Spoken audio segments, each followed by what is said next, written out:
पिचलेला इझलेला Tahoe कधी न कुणा कळला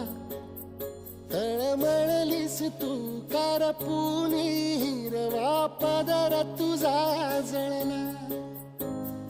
छळ केला पिढी जात तुझा ग उखडून वनराई अपराध किती झाले पण आता शरण